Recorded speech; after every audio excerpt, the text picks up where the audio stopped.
Hi there. I am coming to you from San Mateo, Redwood City area. Again, I'm in front of the San Mateo County History Museum and doing my reading from The Golden Present, Daily Inspirational Readings by Sri Swami Satchidananda. The Golden Present. And today is February 15th. And the heading is The Darkness Will Run Away. So this is in a question and answer type of a format.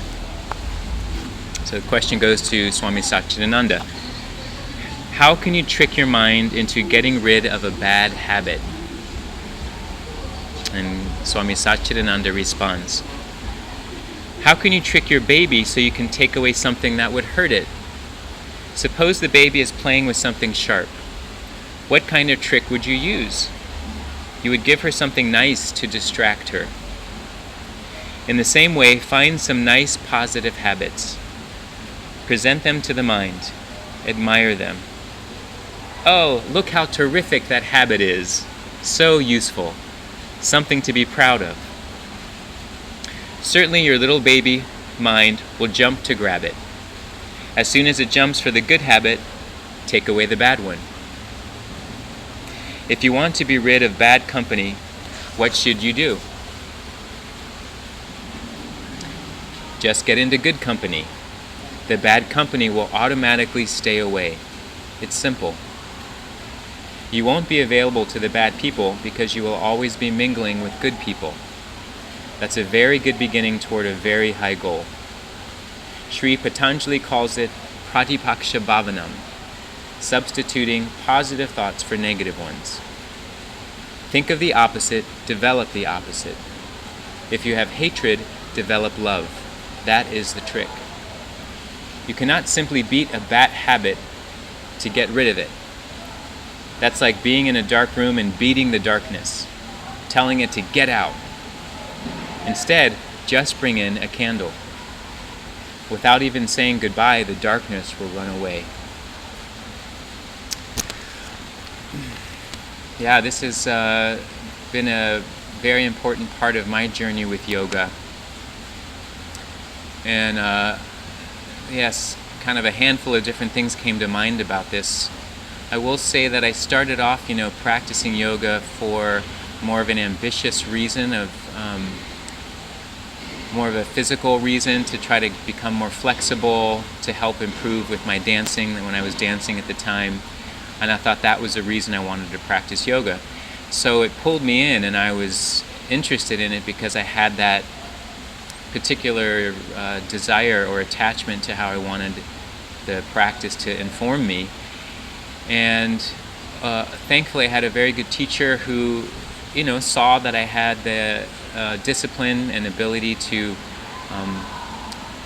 practice, the willingness to want to practice, and she helped me develop a home practice, gave me some sheets that had information on it, and I continued to keep a steady practice going for quite a while, and eventually began to learn there were other layers to the practice, and became more interested in the philosophical, spiritual parts of the practice, and more became revealed to me about what the purpose and what is the essence of yoga really.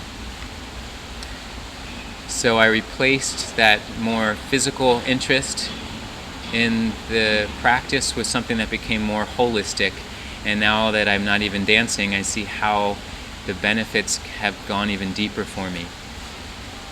Yoga also came at a time when I felt that I had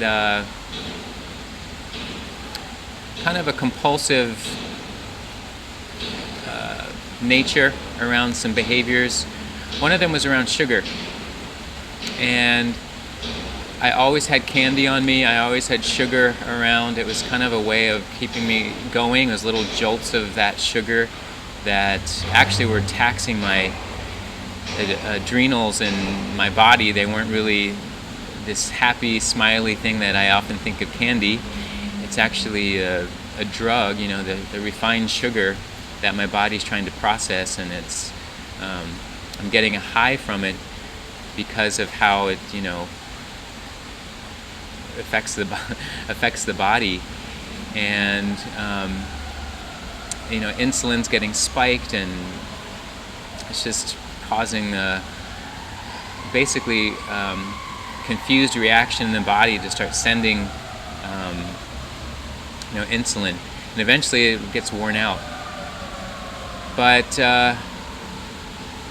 I was pretty much addicted to sugar in all forms, and it wasn't until I actually had an injury when I was dancing that I wanted to heal really quickly, and I had sprained my ankle, and I think it was 10 days before our main home season performance, and I knew that sugar robbed the body of absorbing mineral and nutrient, and I thought, if I want my ankle to heal, I'm going to have to really get as much the benefits from foods as I can, and from taking care of myself as I can. So the worst thing I felt I was doing was the sugar, so I cut out the sugar completely, all refined sugar. I was still doing honey and molasses, maple syrup, which was progress at the time, and I replaced it with